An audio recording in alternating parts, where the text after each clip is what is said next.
So, in April 2019, millions of Americans were confidently repeating this one specific phrase. Right. No collusion. Exactly. No collusion. I mean, they shouted it on television, they posted it online, people were wearing it on T-shirts. It basically became this immovable pillar of our modern political reality. It really did, yeah. But there is just one incredibly jarring problem with that phrase. It appeared exactly 0 times in the legal conclusions of the actual 400-page federal investigation it was supposedly summarizing. 0 times. So today, we're exploring the multi-million-dollar illusion that actually made that happen. Yeah, and it is, it's really the ultimate exercise in controlling the baseline of reality. What we are looking at is this phenomenon called narrative preemption. Narrative preemption. Okay, break that down for us. Well, it's this immense, almost, gravity-defying power of establishing the very first interpretation of complex evidence and doing it before the public has any chance to examine the primary sources for themselves. Right, getting ahead of the story. Exactly. I mean, think of it like a defense attorney giving this mesmerizing, media-saturated opening statement to a jury and then just permanently sealing the courtroom doors before a single witness can even take the stand. Wow. That is a wild image. And, well, welcome to this special 2-host brain candy exploration, which we crafted specifically for Claire and Horatio. Glad to be here. So our mission today is highly specific for you listening. We are going into the primary sources surrounding one of the most consequential legal and political events of our modern era, which is the Mueller investigation. Right, and it's a dense one. It really is. We are going to dismantle a very specific transformation. We want to know how Special Counsel Robert Mueller's incredibly narrow, legally precise conclusion, which was that investigators did not establish a... Yes. The man who orchestrated that transformation was Attorney General William Barr. And what is so fascinating about his masterclass in narrative preemption in 2019 is that you cannot truly understand his actions by just looking at 2019. Right. This didn't come out of nowhere. No, not at all. His actions were not improvised. They were the culmination of a deeply held philosophy regarding executive power. So to see the actual blueprint, we have to rewind the clock way back to late 1992. Okay, let's set the stage for 1992 for you guys. The United States is grappling with the final tense chapters of the Iran-Contra affair. Right. And for anyone who needs a quick refresher, I mean, this was a massive, sprawling constitutional crisis.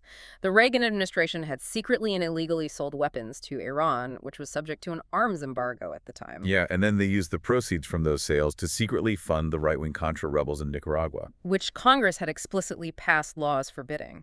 Exactly. So the investigation into this massive labyrinth of secret deals and cover-ups was led by an independent counsel, a guy named Lawrence Walsh. And by the end of 1992, Walsh's investigation had been running for years. I mean, it had cost the taxpayers nearly $47 million. Which was a massive amount of money for an investigation back then. Huge. And Walsh was systematically working his way up the chain of command, just slowly closing in on the highest levels of the outgoing George H.W. Bush administration. Which brings us to this incredible pressure cooker of December 1992. George H.W. Bush has just lost the presidential election to Bill Clinton. He's a lame duck president. Yeah. And Lawrence Walsh is preparing for a trial that honestly threatens to crack the entire cover-up wide open. Former Defense Secretary Caspar Weinberger is scheduled to go on trial on January 5, 1993. And this trial, I mean, it was the absolute climax of Walsh's years of work. Weinberger was facing felony charges for concealing thousands of pages of personal daily diaries from investigators. And those diaries were a bombshell, right? A total bombshell. Because President Bush had maintained this very careful public posture that he was largely out of the loop regarding the illegal arms shipments during his time as vice president. Right. He claims he just wasn't in the room for the bad stuff. Exactly. But Weinberger's diaries directly contradicted that claim.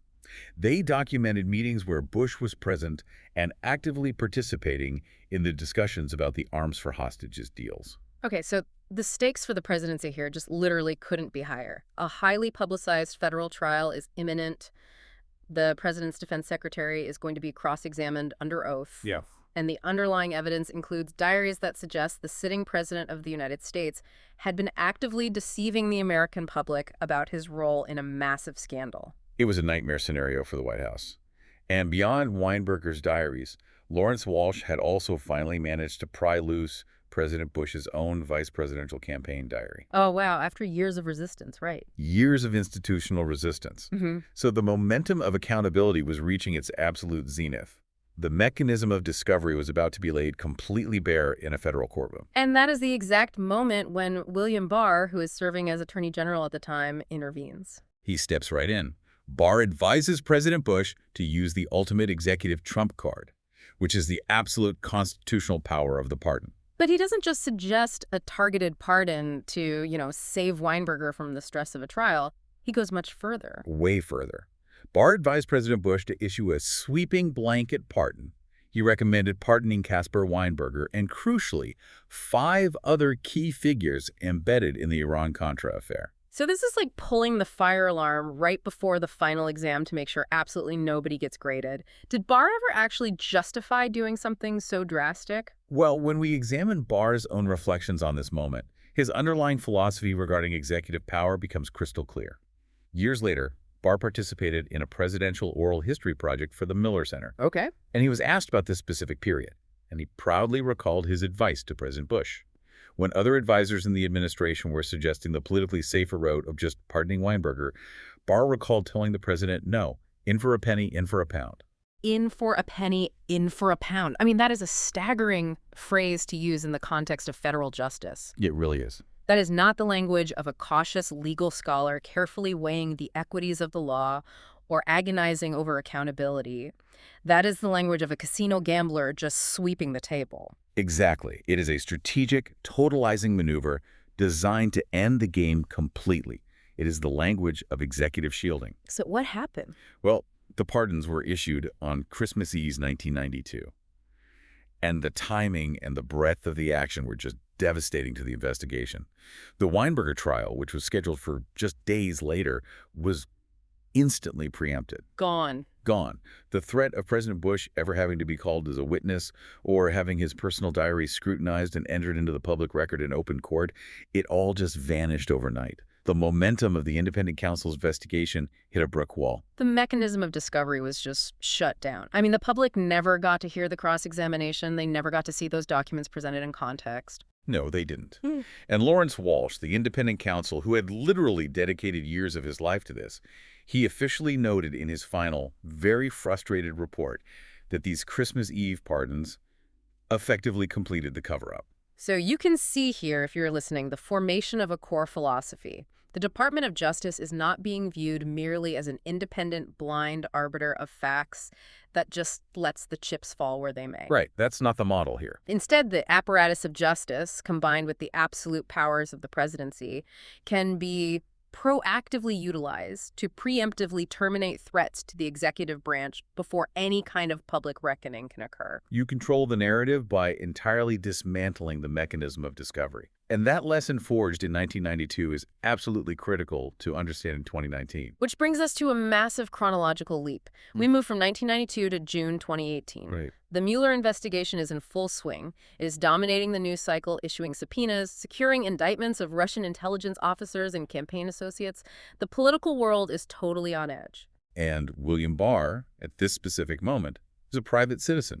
He holds no official position in the United States government. And vitally, as a private citizen, Barr had absolutely zero access to the vast trove of classified evidence being gathered by special counsel Robert Mueller. No, none whatsoever.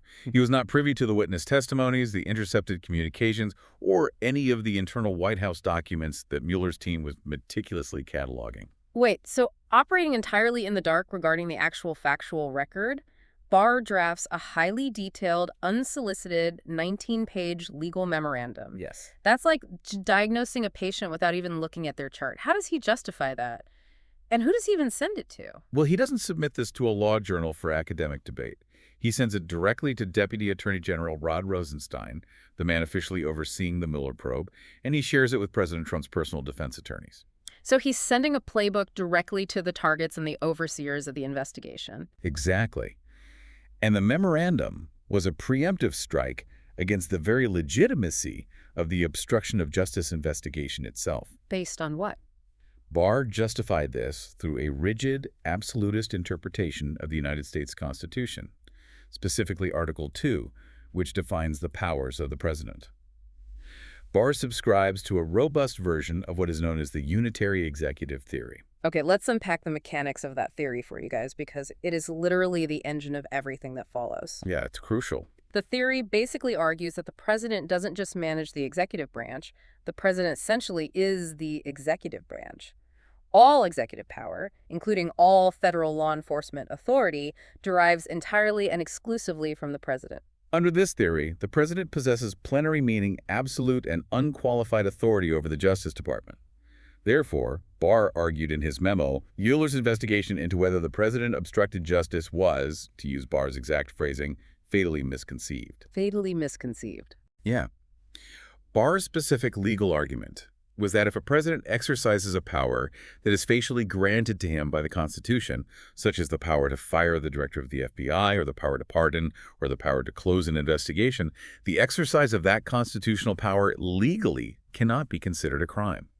It cannot be obstruction of justice. But this is where the legal theory meets human reality, and it hinges on the concept of intent. Right. Because Barr argued that this absolute immunity remains true regardless of the president's subjective, internal, corrupt intent. Exactly. So if the Constitution explicitly says the president has the authority to fire the FBI director, his personal reason for firing that director cannot be criminalized.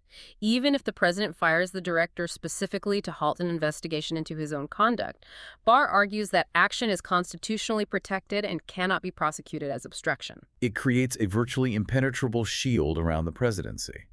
Barr was asserting that the president is functionally incapable of obstructing justice if he uses his official Article II powers to do so.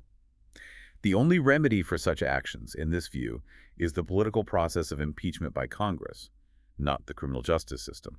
So, if we synthesize this and look at the timeline, the 2018 memo is essentially an audition. Audition, yeah, that's a good way to put it. Barr is providing the administration with a fully formed conceptual blueprint for exactly how he will handle Mueller's findings if he is given the reins. He is declaring, on the record, that the obstruction probe is fundamentally and legally illegitimate before the report is even finished and before he has seen a single piece of evidence. He forged the theoretical armor. But to truly measure its impact, we must pivot from the theoretical legal arguments of 2018 and examine the actual documented facts it was designed to deflect. We need to look at what Robert Mueller actually found, starting with Volume 1 of his report, which covers the investigation into Russian interference and the campaign's contacts with Russian-affiliated individuals. And this is where the gap between the primary documents and the public narrative becomes a total chasm. The phrase "no collusion" became the shield. But we need to look at the incredibly dense, complicated reality hiding behind that shield. To navigate volume accurately, we really have to rigorously distinguish the legal terms involved. This is where the public discourse, fueled by cable news and political rhetoric, completely failed. It all just got mashed together. Exactly. The Mueller mandate investigated several distinct phenomena: Russian active measures interference, the multitude of contacts between campaign associates and Russians, the campaign's willingness to receive foreign assistance, and the severe counterintelligence risks generated by those contacts. Right. But Mueller's specific mandate regarding criminal charges was to establish whether a formal criminal conspiracy or coordination occurred. Okay, let's clarify the threshold for a federal criminal conspiracy, because it is a very high bar. Very high. The law doesn't require some Hollywood scenario. You don't need a blood oath, a signed contract, or a secret meeting in a smoky back room. But the law does require proof of an actual agreement.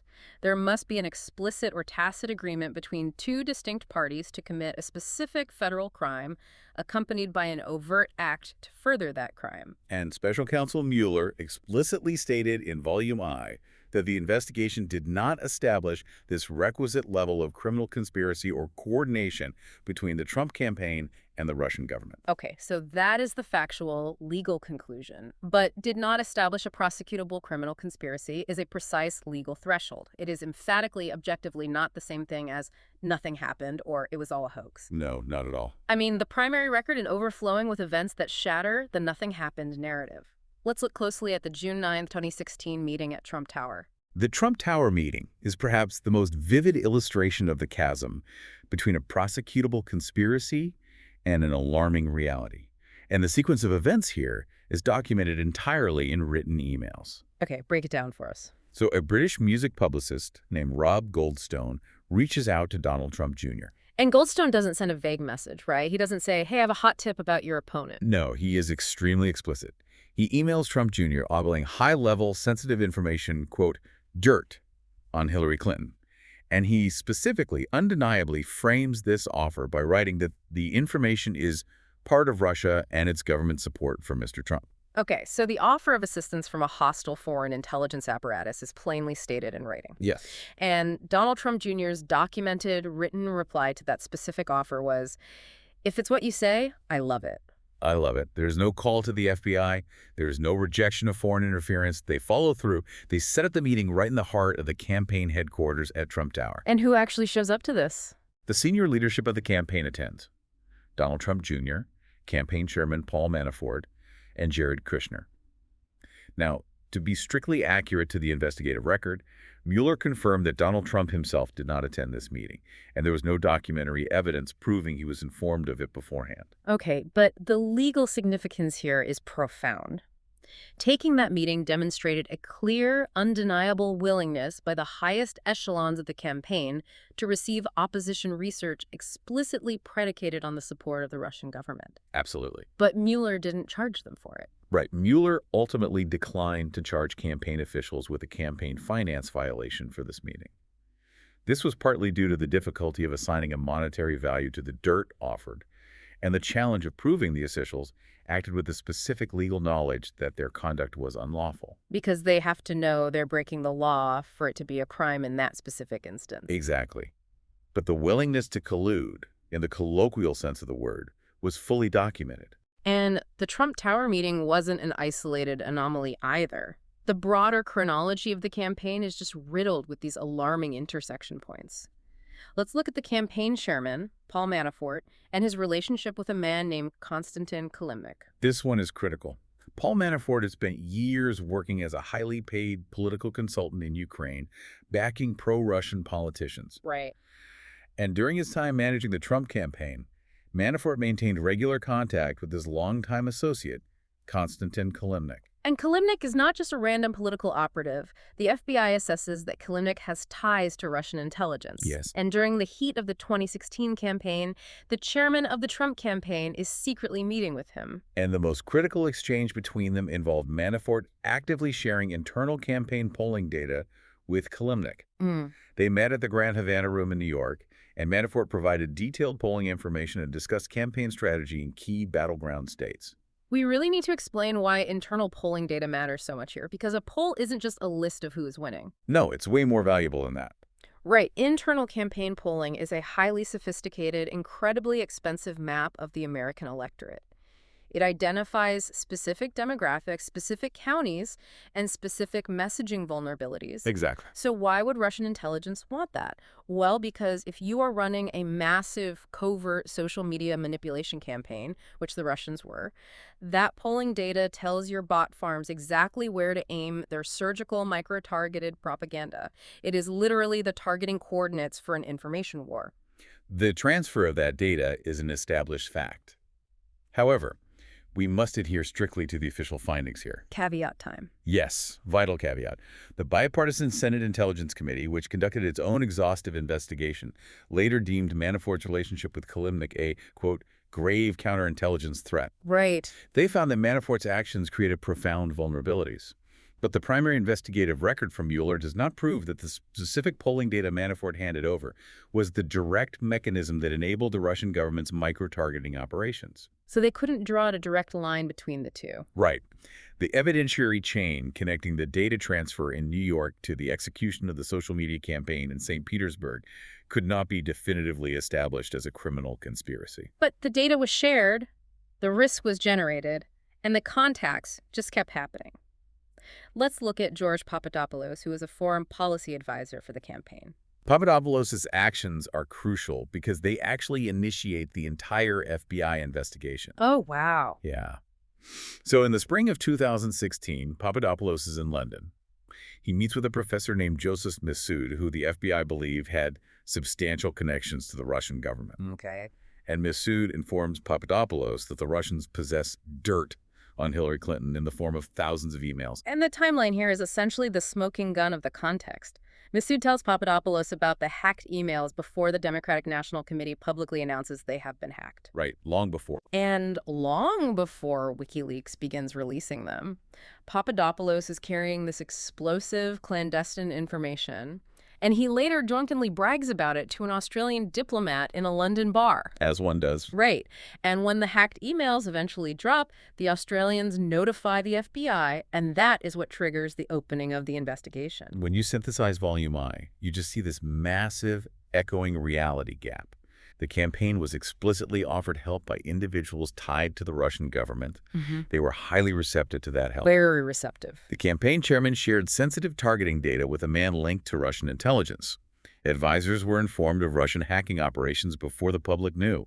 The campaign maintained numerous back channels and contacts, creating severe, undeniable counterintelligence risks for the United States. So to reiterate, no prosecutable criminal conspiracy categorically never meant nothing happened. Exactly. The absence of a formal, legally provable agreement to commit a crime does not erase the historical reality of the contacts, the willingness to accept foreign interference, and the staggering national security vulnerabilities they created. But Volume I only covers the underlying contacts and the conspiracy question, which brings us to the inevitable structural reaction to those contacts. When the FBI began investigating this unprecedented web of foreign interactions, how did the president react? And that brings us to Volume II. Right, which addresses the issue that William Barr's 2018 memo was specifically engineered to neutralize the obstruction of justice. Because you really cannot look at the alarming contacts in Volume I without immediately asking, what did the president do to stop the authorities from looking into them?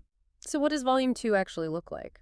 Volume 2 of the Mueller Report is an exhaustive, methodical, legal analysis of 10 distinct episodes of potential obstruction of justice by the president. It is not a vague summary, it is a granular dissection of specific actions. 10 episodes. Let's look at the mechanics of just a couple of them so you guys can understand the gravity of the evidence Mueller gathered. I mean, we have the firing of FBI Director James Comey, which the president later admitted on national television was connected to this Russia thing. Right. But the episode involving White House counsel Don McGahn is perhaps the most illustrative of the obstruction mechanics. The McGahn episode is a textbook study in corrupt intent and the attempted manipulation of witnesses. According to the sworn testimony and contemporaneous notes gathered by Mueller, the president directed Don McGahn to call the acting attorney general and explicitly order him to fire special counsel Robert Mueller, claiming Mueller had conflicts of interest. And what did McGahn do? McGahn refused. He packed up his office and he threatened to resign rather than trigger a constitutional crisis reminiscent of the Saturday Night Massacre. That is shocking enough on its own, the president ordering his lawyer to fire the man investigating him. But the second half of the McGahn episode is where the obstruction case really crystallizes. It is. Months later, the press reported on the president's attempt to have Mueller fired. Yep. And the president then directed McGahn to create a false internal record, a fabricated document, denying that the president had ever given the order to fire Mueller. Wow. The president was instructing a key witness to lie and to memorialize that lie in the official White House records. And McGahn, again, refused to comply. So Mueller has sworn testimony and notes proving the president tried to fire the investigator and then tried to force a witness to fabricate a document covering it up. Yes. If Mueller has all this incredibly compelling evidence spread across 10 different episodes, the natural question is, why didn't he just do his job as a prosecutor? Make a binary decision, indict him for obstruction, or clear him completely? The answer is rooted deeply in the institutional architecture of the Department of Justice. Mueller's reasoning was heavily shaped by a standing policy from the Office of Legal Counsel, or the OLC. Okay, what is the OLC? The OLC functions essentially as the internal law firm for the executive branch. And their standing policy, which was established during the Watergate era and reaffirmed later, dictates that a sitting president simply cannot be indicted by the federal government while in office. And the constitutional reasoning behind that OLC policy is that a criminal trial would consume the president's time and energy to such a degree that it would functionally cripple the executive branch and incapacitate the government. Precisely. Mueller accepted this OLC policy as binding upon his office. He operated under the strict constraint that he lacked the legal authority to bring an indictment against the specific individual he was investigating. Right. And this constraint dictated his entire approach to Volume 2. Mueller reasoned that if he lacked the power to indict, it would be deeply, fundamentally unfair to publicly accuse the president of a crime in a written report. This logic is crucial to understand. If you have the evidence of a crime, why is it unfair to state that conclusion? Because of the foundational mechanics of the American justice system. Okay, explain that. If a prosecutor indicts you, you are guaranteed a trial. You are given a public forum, a judge, a jury, the constitutional right to cross-examine the witnesses against you, and the opportunity to mount a defense and clear your name. Right, due process. Exactly. If Mueller were to definitively accuse the president of a crime in his report, but could not legally indict him, the president would be branded a criminal by the state without any formal legal mechanism to defend himself. He would be found guilty in the court of public opinion without due process in a court of law. That is a very profound interpretation of prosecutorial fairness. Mueller felt his hands were tied by the OLC memo regarding the indictment, which in turn tied his hands regarding making a formal legal accusation. Therefore, Mueller made a very specific, highly unusual choice. Okay. He decided not to make a traditional prosecutorial judgment. He did not conclude that the president committed a crime, nor did he hand the charging decision off to William Barr to make. Instead, Mueller's stated goal was to meticulously investigate, gather the facts, and preserve the evidence for a time when the president might no longer be shielded by the office or for Congress to exercise its impeachment powers. But Mueller did not leave the conclusion entirely blank. He knew the evidence he had gathered was damning. There is a crucial defining sentence at the very end of Volume 2. Yes, there is. Mueller wrote, and I really want to emphasize the exact, agonizingly crafted wording here. While this report does not conclude that the president committed a crime, it also does not exonerate him. It also does not exonerate him. That is the delicate, highly qualified, legally fraught conclusion Mueller delivered to the Department of Justice on March 22, 2019. Okay, so set the scene for the rollout. Right. Mueller has finished his work. He delivers this dense, 400-page, highly nuanced 2-volume report detailing systemic counterintelligence risks and 10 episodes of potential obstruction. And the man waiting to receive it is William Barr, the Attorney General, who just months earlier had written a 19-page memo arguing the president couldn't commit obstruction anyway. Barr now has his hands firmly on the wheel. And this is the climax of the narrative preemption, because the public, the press, and Congress do not get to read those 400 pages. Yeah, they don't. Instead, on March 24, 2019, which is just 2 days after receiving the report, William Barr releases a 4-page letter to Congress, a summary of the principal conclusions. A 4-page summary of a 400-page document. Right. Now, to be absolutely accurate to the record, Barr did quote Mueller's sentence in this letter. He included the phrase, "does not exonerate." But then, relying heavily on the absolutist executive power philosophy he outlined in his 2018 memo, Barr takes an astonishing step. He steps into the void Mueller deliberately left. Barr unilaterally decides that since Mueller didn't make a traditional prosecutorial call on obstruction, he will make the call. And Barr definitively declares in his 4-page summary that the evidence gathered by Mueller does not establish that the president committed an obstruction of justice offense.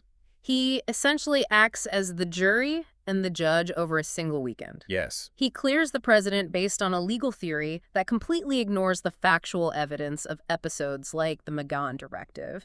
And this unilateral action creates immediate, intense internal friction at the Department of Justice. Behind the scenes, Mueller's team was deeply alarmed. The framing was so skewed that Robert Mueller took the extraordinary, unprecedented step of formally writing to the Attorney General to protest. He put it in writing. He did. In letters sent on March 25 and March 27, Mueller stated explicitly that Barr's 4-page letter did not fully capture the context, nature, and substance of the special counsel's work. Mueller issued a stark warning that Barr's summary was creating public confusion about critical aspects of the investigation. Public confusion. That is the polite, heavily bureaucratic way of saying, you are actively misleading the American people about our findings. Basically, yeah. But Mueller's protests are kept hidden from the public. Barr doesn't release them. Instead, he pushes forward to the final act of this narrative preemption strategy. It is April 18th, 2019. The redacted 400-page report is finally going to be released to the public. Finally. But before anyone can download it, before lawmakers can read a single page, Barr holds a 90-minute nationally televised press conference. And this press conference is the masterpiece of narrative control. Barr repeatedly uses the phrase, no collusion. It is. No collusion is a political catchphrase. It's not a legal term. It does not appear in the legal conclusions of the Mueller report. It was the exact, repetitive slogan the president's political campaign had been using for 2 years. So Barr is taking a political slogan and just laundering it through the credibility of the Department of Justice podium. Yes, and the press conference is a fascinating study in separating documented fact from subjective inference. How so? Well, Barr factually stated during the press conference that the president was frustrated and angered by a sincere belief that the investigation was undermining his presidency.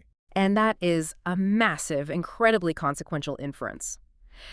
How does the Attorney General know the president's internal subjective belief was sincere? Right, how could he? Barr is acting less like the chief law enforcement officer of the United States and much more like a personal defense attorney.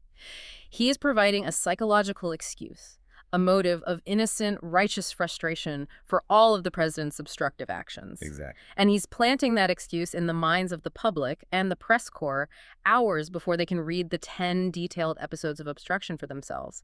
He is pre-framing the entire 400-page document. He successfully preempted the narrative. By the time the actual text of the report dropped later that morning, the cognitive anchor was already set in the public consciousness. The damage was done. The headlines were written. The chyrons on cable news were locked in. The framing was no collusion, and the obstruction was simply framed as the understandable frustration of an innocent man fighting a witch hunt. The mechanism of discovery was entirely overwhelmed by the mechanism of summary. But the architecture of justice moves slowly, and eventually other institutions did get to look at the primary evidence. The unredacted report, the underlying memos, the raw data. Right, it didn't say hidden forever. When the judicial branch, congressional committees, and independent investigators finally got their hands on the material and compared it to Barr's summary, how did the narrative preemption hold up to reality? The judicial rebuke of Barr's conduct was stark and in many ways unprecedented. Let's look at federal judge Reggie Walton. He presided over a Freedom of Information Act lawsuit seeking the unredacted Mueller report. Okay. After reviewing the glaring discrepancies between Barr's public statements and the actual verified contents of the Mueller report, Judge Walton publicly noted Barr's lack of candor. Wow. A sitting federal judge questioning the candor of the Attorney General of the United States. That is not some minor procedural footnote. That is a direct assault on the credibility of the nation's top law enforcement official. It was severe. And crucially, this stated lack of candor preceded and explicitly justified Judge Walton's extraordinary decision to conduct an in-camera review of the unredacted report. What does that mean, an in-camera review? An in-camera review means the judge takes the highly classified unredacted document into his private chambers to read the blacked out sections himself, away from the public eye. Judge Walton essentially ruled that he could no longer trust the Attorney General's summaries or redaction justifications, so the court had to verify the truth directly. And Judge Walton wasn't the only one to find the DOJ's actions disingenuous. There was also a highly significant ruling from federal judge Amy Berman Jackson regarding a specific DOJ memo. Yes. Remember when Barr unilaterally cleared the president of obstruction in his initial March 24 letter? Right, over that weekend. Barr claimed he made that monumental decision in consultation with the Office of Legal Counsel, relying on a specific legal memo they drafted for him. Later, through FOIA lawsuits, the courts demanded to examine this memo to understand the legal rationale. So, Judge Jackson actually reads the memo Barr used to justify his decision. What does she find? Judge Jackson found that the Department of Justice was being actively disingenuous with the court. She reviewed the memo and discovered that it was not, in fact, a genuine, deliberative legal analysis designed to help the Attorney General make a difficult prosecutorial decision. Then what was it? She found that the decision not to prosecute the president was already a predetermined given. The memo was essentially a post hoc justification, a strategic document drafted after the fact to provide legal cover for a political conclusion that Barr had already reached. You know, this is exactly the kind of primary source material you can explore deeply on Clara Horatio. When you go there and actually read Judge Jackson's searing ruling side by side with William Barr's initial claims to Congress, the disconnect is staggering. You can watch the raw machinery of narrative spin being meticulously dismantled by the judicial review process. The judicial branch systematically deconstructed the legal cover Barr provided. But, to ensure we are looking at the complete objective picture, we really must also address the counter-narrative. Right. Did the idea of a Russia hoax, the persistent claim that the FBI acted corruptly or illegally in opening the investigation have any valid grounding in reality? Were there legitimate issues with the FBI's conduct? It is a critical question for balance. Was it all just partisan spin, or did the investigators actually cross the line? There were absolutely legitimate, highly serious criticisms of the FBI's conduct, and they were documented by internal watchdogs. Inspector General Michael Horowitz conducted a sweeping, exhaustive review of the origins of the Russia investigation, and Horowitz uncovered severe systemic failures regarding the FISA warrants obtained for a former campaign aide named Carter Page. Let's explain what a FISA warrant is. The Foreign Intelligence Surveillance Act allows the government to obtain incredibly powerful, highly secretive wiretap warrants against suspected foreign agents. Because these warrants are granted in a secret court without the target's knowledge or ability to defend themselves, the legal burden of absolute honesty and candor placed upon the FBI is extraordinarily high. And Horowitz found that the FBI failed that burden terribly. The FBI made significant, inexcusable errors and omissions in how they presented information to the FISA court to surveil Carter Page. What kind of errors? Most damningly, they omitted exculpatory evidence, including the fact that Page had previously served as an operational contact for another U.S. intelligence agency. The process was deeply flawed. So the FBI did mess up significantly in their surveillance of an American citizen. Yes, the FISA process failures were profound. However, it is equally important to read the entirety of Horowitz's conclusions.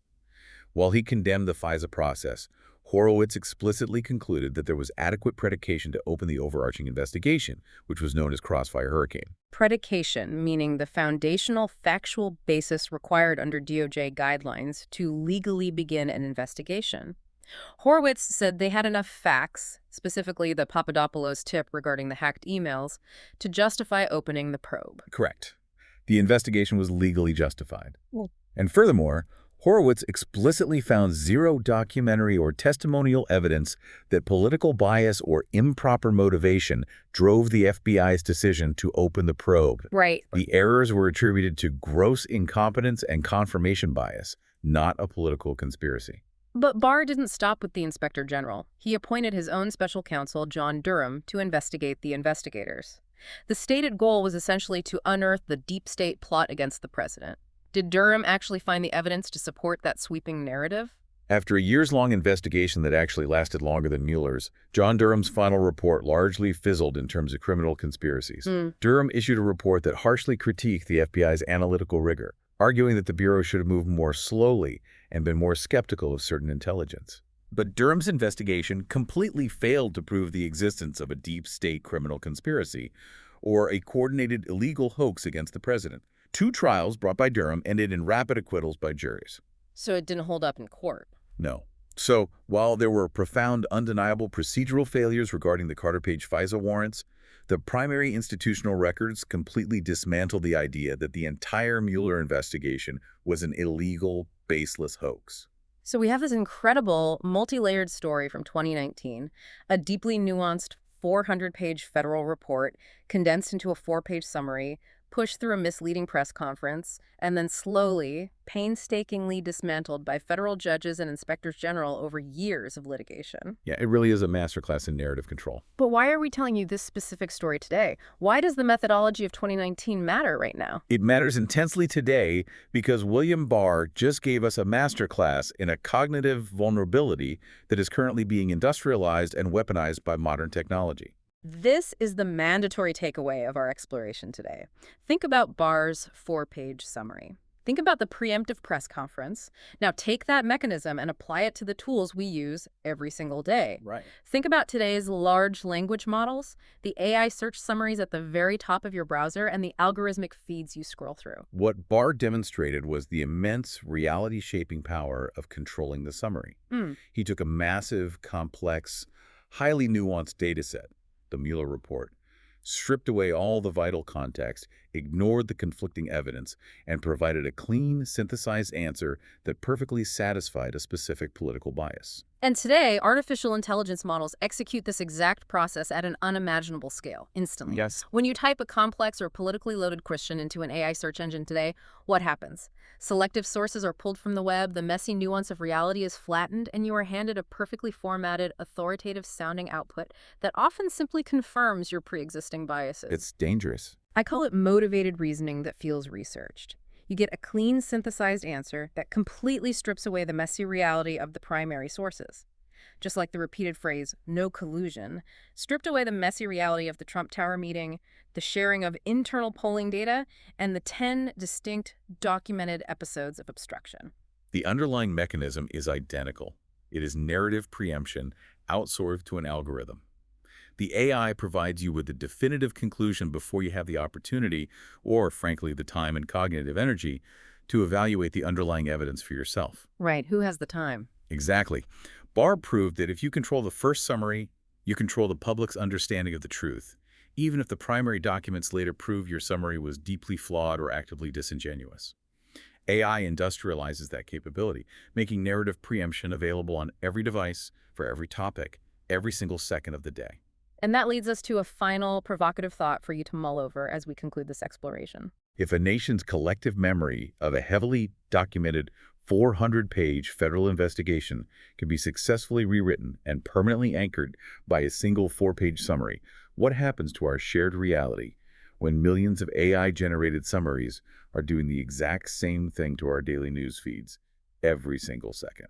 It is a chilling question, and it really highlights the desperate need to look past the summaries and seek out the primary record. Thank you for joining us for this deep exploration of the sources. For more on this and other investigations, you know where to go, clarinarachio.com.